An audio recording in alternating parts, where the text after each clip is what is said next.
তো সবাই প্রস্তুত হয়ে যাও, যে আপডেটটা দিচ্ছি তোমাদেরকে সেই আপডেট হচ্ছে বড় আপডেট, সবচেয়ে ধামাকা। তো তোমরা অলরেডি দেখে ফেলেছো যে রাবণ রাবণ মুভি ওয়ান সেটি কিন্তু দেখে ফেলেছো তোমরা। তো রাবণ মুভি কিন্তু দর্শকদের মনে যে জায়গা করে ফেলেছে এটা সবাই জানে। তো রাবণ মুভি কিন্তু দর্শকরা বারবার দেখছে।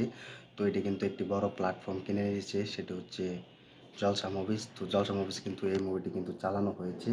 তো সব মিলিয়ে কিন্তু এই মুভিটি কিন্তু এগিয়ে আছে। তো সব দিক দিয়ে কিন্তু রাবণ মুভি বেশি রেসপন্স পেয়েছে। তো সব মুভি থেকে রাবণ মুভি কিন্তু সব থেকে বেশি সাফল্য পেয়েছে, কারণ রাবণ মুভি হচ্ছে একটি কমার্শিয়াল বড় বাজেটের মুভি, যেটি 2.5 কোটি টাকা বাজেট থেকে 3 কোটি টাকার বাজেটের একটি রাবণ মুভি। তো সেই অনুযায়ী কিন্তু সব মিলে কিন্তু 8 কোটি টাকার মতো কালেকশন করতে সক্ষম হয়েছে। তো এটি কিন্তু প্যান ইন্ডিয়ার মুভিস না, তো এটি কিন্তু একটি বাংলা একটি বেঙ্গলি কমার্শিয়াল মুভি। সেই অনুযায়ী কিন্তু রাবণ মুভি কিন্তু দর্শকরা প্রচুর ভালোবাসা উপহার দিচ্ছে।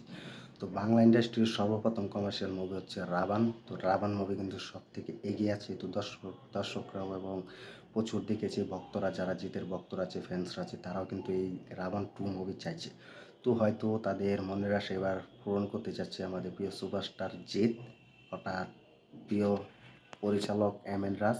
তো যিনি এই রাবণ মুভিটি পরিচালনা এবং ডিরেক্টর হিসেবে কাজ করেছেন, পরিচালনা করেছেন, তিনি হচ্ছে এম এন রাজ। তো এম এন রাজকে কিন্তু আমরা দেখতে পাই একটি অফিসে গিয়েছে। তো সেই অফিসে কিন্তু তিনি সেই গল্পের একটি স্ক্রিপ্টটা তুলে ধরতে গিয়েছে। তো সেখান থেকে কিন্তু একটি ফটো শেয়ার করেছেন। তো অবশেষে কিন্তু তিনি কিছু হলেও ইঙ্গিত দিয়েছেন যে রাবণ টু আসতে চলেছে খুব তাড়াতাড়ি। তো সম্ভাবনায় 2025 সালের শেষ দিক দিয়ে আসতে চলেছে। তো সেটা এখন দেখার বিষয়।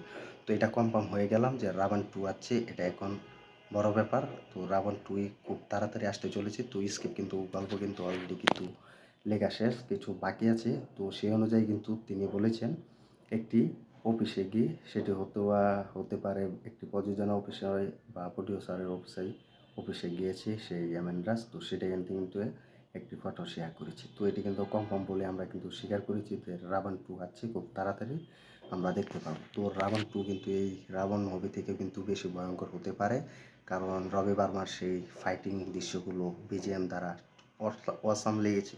তো দর্শকরাও কিন্তু ভালো সাপোর্ট করেছে যে বাংলাতে এরকম বাংলা ইন্ডাস্ট্রির মুভি যদি তৈরি করতে হয় তাহলে রাবণের মুভি মতো তৈরি করতে হবে, রাবণ মুভির মতো বড় বড় মুভি তৈরি করতে চাই। তো এটা কিন্তু সকলে চাইছে, ভক্তরাও চাইছে। অবশেষে কিন্তু ভক্তদের মনে কিন্তু এক নতুন অনুভূতি বা বড় একটি লেভেলের সারপ্রাইজ পেয়েছে রাবণ মুভি। তো রাবণ মুভির জন্য কিন্তু বিখ্যাত একটি অ্যাওয়ার্ডের জন্য কিন্তু অ্যাপ্লাইও করা হয়েছে, সেটি হচ্ছে পাওয়ার যোগ্য আমাদের প্রিয় সুভাষটার জিৎ। তো সুভাষটা জিতের ডায়লগ এবং পারফরমেন্স এবং গানগুলো দুর্দান্ত লেগেছে। সব মিলিয়ে এই মুভিটি কিন্তু অল্প বাজেটের হলেও কিন্তু দুর্দান্ত ব্যবসা করে সক্ষম হয়েছে। তো এই ছিল ভিডিওটি রাবণ টুর মুভির। তো রাবণ টু মুভি যদি আসে তাহলে আবার কি ক্রেজ হতে পারে হলে, তা কমেন্টে জানিয়ে দেও। আর যারা রাবণ টু মুভি দেখার জন্য কতটা অপেক্ষায় আছো তা কমেন্ট করে জানিয়ে দিতে পারো। তো ভিডিওটি ভালো লাগলে শেয়ার করে দিবে। আর আমাদের ইউটিউব চ্যানেল নতুন হয়ে থাকলে চ্যানেলটি সাবস্ক্রাইব করে সাথে থাকবে আর দেখতে থাকবে নতুন ভিডিও। তো দেখা হবে নতুন ভিডিওতে। সবাই ভালো থাকবে, সুস্থ থাকবে।